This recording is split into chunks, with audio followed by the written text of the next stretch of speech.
volta com mais um encontro do nosso curso de Inteligência Artificial na Qualidade do Vinho.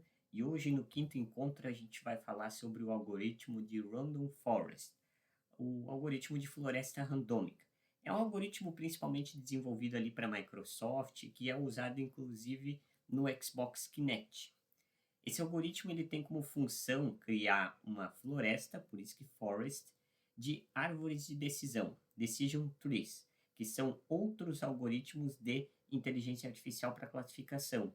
Então, são vários algoritmos de decision trees, de árvores de decisão, quando combinados, que a gente chama ali de N-estimators, os estimadores, que é a quantidade desses algoritmos, quando combinados, criam essa floresta de árvores de decisão, por isso que random forest, que floresta randômica, aonde que vai ser feito aí, dependendo da utilização, que seja por classificação ou predição, no caso regressão ou classificação, a gente vai ver se utiliza aí como cálculo para a predição final, para o resultado final, a média ou votos da maioria.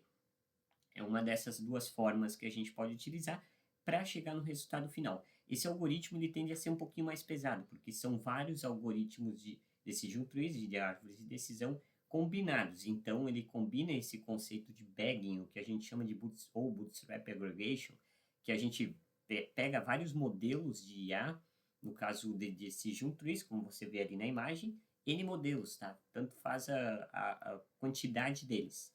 São múltiplas árvores, que a gente chama de Ansible Learning, tornando essa previsão final, o resultado final, muito mais robusto e menos propenso ao overfitting. A gente vai ver algumas especificidades ao longo do nosso encontro. A ideia é a seguinte, ele escolhe aleatoriamente K variáveis, que são os atributos previsores do nosso dataset, que a gente chama aqui nesse caso de features, para a gente vai comparar, tá? Para a gente fazer uma comparação da métrica ou impureza de Gini, a Gini impurity, ou a entropia, entropy. Tá? Combinando cada conclusão final de árvore de decisão, conforme se a gente está utilizando esse algoritmo para situações onde que a gente usa regressão, regression, a inteligência artificial para algoritmos de regressão, a gente vai pegar a média desses valores finais para gerar a predição final, o resultado final.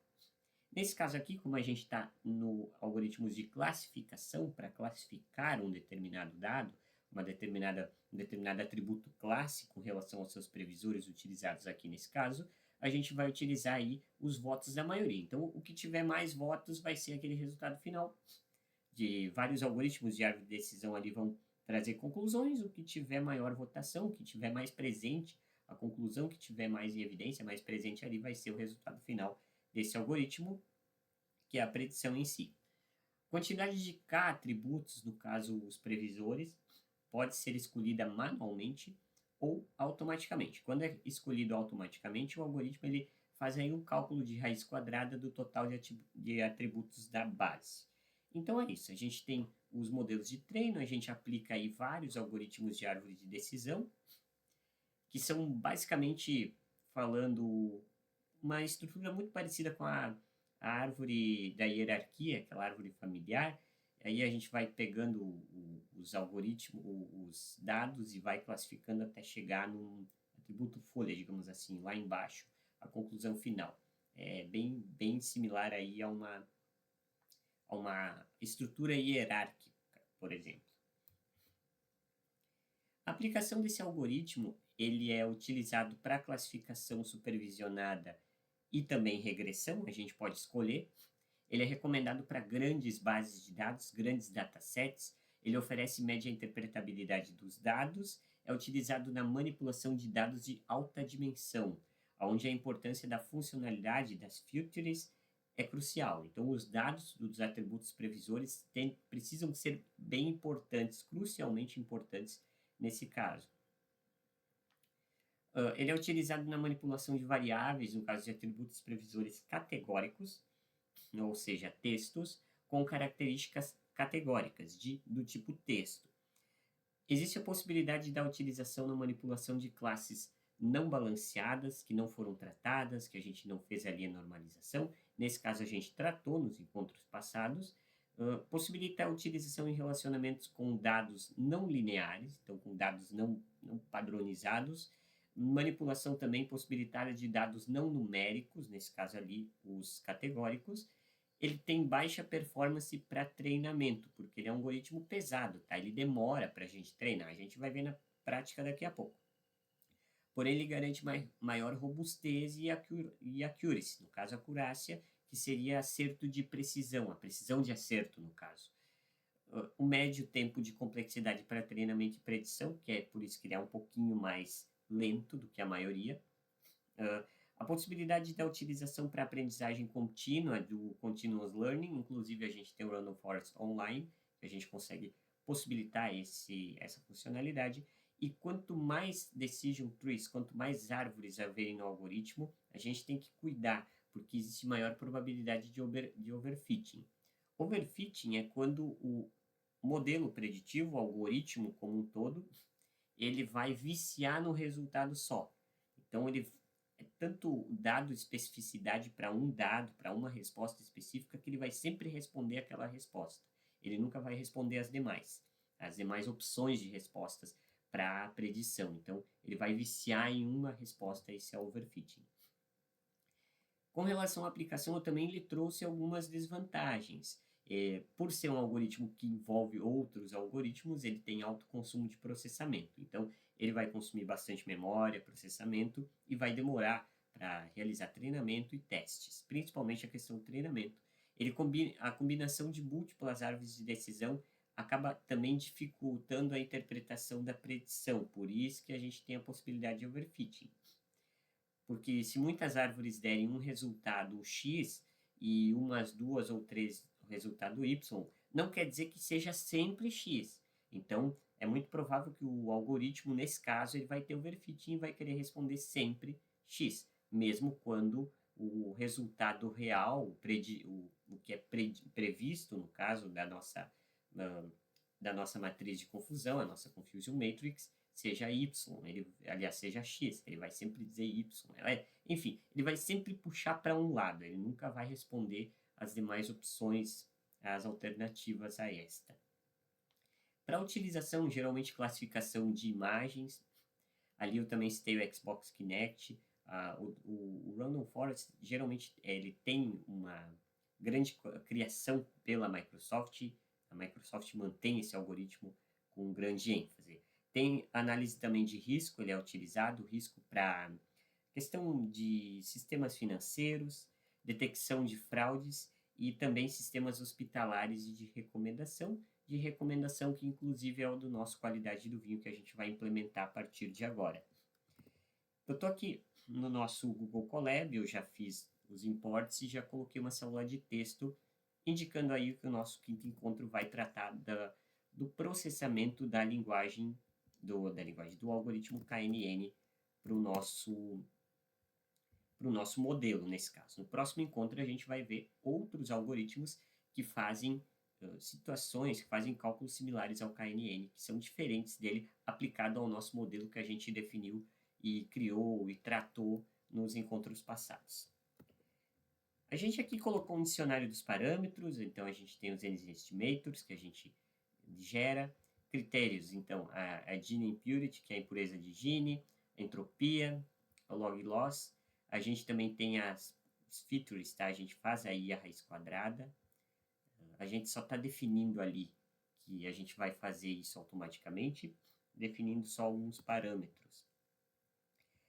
Justamente por isso, que daí a gente traz aqui no nosso cálculo, no nosso processamento. E é aqui que a gente vai fazer a coisa acontecer. Então, a gente vai utilizar aí a função Random Forest Classifier para a gente trabalhar então, com njobs-1, e a gente vai colocar no grid search estimadores, a gente vai utilizar 20 aqui, e trazendo os parâmetros, tá? Essa lista de parâmetros que a gente colocou aqui, o N-estimators, que seria o K, os tamanhos, e a gente vai também trabalhar aqui com os dados, a gente não vai fazer testes nesse momento, a gente vai treinar o algoritmo através do nosso algoritmo criado de predição, através do algoritmo de KNN com a base de dados do Vine Quality Dataset que a gente guardou, que a gente separou, inclusive no encontro passado, os dados de treino e teste. Então, aqui, os dados de treino X e Y, e aí a gente vai colocar aqui nos best parameters, que a gente vai formar esses valores em modo texto, e accuracy para a gente saber a precisão de acerto, a acurácia desse modelo do algoritmo de árvore de decisão, que quando combinados no Random Forest. A execução pode demorar um pouquinho, principalmente aqui no Grid Search, que ele vai fazer o cálculo e a geração do algoritmo e também o treino da nossa base de dados. E aqui nós temos a resposta. Os parâmetros utilizados, então, em pureza de Gini, a gente tem log2, estimador e 50. O accuracy, então, que seria a precisão dos acertos, está em 0,8673. Se a gente fosse abreviar isso aqui, seria aproximadamente 86,73% a precisão desse nosso algoritmo. A gente, inclusive, pode anotar aqui, vamos deixar salvo aqui, então. Vamos colocar aqui, resultados. Só colocar aqui em negrito, resultados, accuracy, isso aqui. E aí a gente pode fazer uma listinha, a gente pode colocar aqui, Random Forest. E a gente vai pegar especialmente daqui. A gente não vai fazer arredondamento, tá? Nós vamos colocar dessa forma mesmo. 86 ponto vírgula. Então, vamos colocar aqui, 86,73%. Ctrl S para salvar. Vou colocar aqui um código no meio para a gente ter uma ideia dessa próxima parte aqui, que a gente vai trazer alguns gráficos e inclusive aqui a gente vai colocar o modelo para testes e previsores e a gente vai ter a resposta. Dá um Ctrl Enter para executar. A gente faz o treino, tá?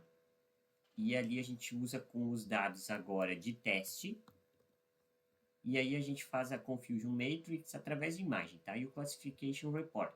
Ambas essas as funções de geração dessa estrutura que a gente fez nos encontros passados. Na matriz de confusão, a gente tem o seguinte. No eixo Y, que é o vertical, a gente tem os valores verdadeiros, os valores jogados e os valores no eixo X, que é o eixo vertical de linha, a gente tem os valores preditados, no caso. Então, a gente tem 320 ali demarcado em purple, no caso em roxo. A gente tem 320 valores que são aí voltados ao middle, que seria a qualidade média do vinho. Tá? E nesse caso, que ele colocou como mal, ali, bad, ruim, que seria na verdade middle, tá? Então tem vários ali. O algoritmo ele acertou bastante nesse caso. Onde ele errou também, aonde que a resposta certa era 18 ali, aliás, era middle, e ele classificou como bom. Tá? Então, a gente tem, nesse caso, não é bidimensional, nossa Confusion Matrix. É uma tridimensional, aliás, ela é bidimensional, porém é 3x3, é isso que eu quero dizer. Então, que a gente tem 3 valores no eixo Y, vertical, e 3 para o eixo X, horizontal. É uma matriz 3x3. Do outro lado, a gente tem o Classification Report, que a gente tem esses dados com mais ênfase no caso. A gente tem o Precision, o Recall e a Film Score, que são os dados das respostas. Então, a gente tem ali média alta, macro média, a gente tem ali em torno de 85%, aonde que a gente tem uma média mais alta. Então, a média, né, o middle ali a gente tem 0,92 no Film Score, que é bom. Então, de uma forma geral, o nosso algoritmo chegou a 86,73%. Nos próximos encontros, a gente vai testar outros algoritmos similares a esse. No caso, hoje foi o Random Forest, a gente vai testar outros. E a gente depois vai fazendo uma comparação de accuracy, de resultados de percentual de precisão do modelo preditivo, para a gente chegar nos últimos encontros lá numa conclusão final de qual é o tipo de algoritmo ideal para esse caso. Todos esses códigos e mais informações você encontra lá no meu site ubsocial.github.io. Um abraço e até o nosso próximo encontro.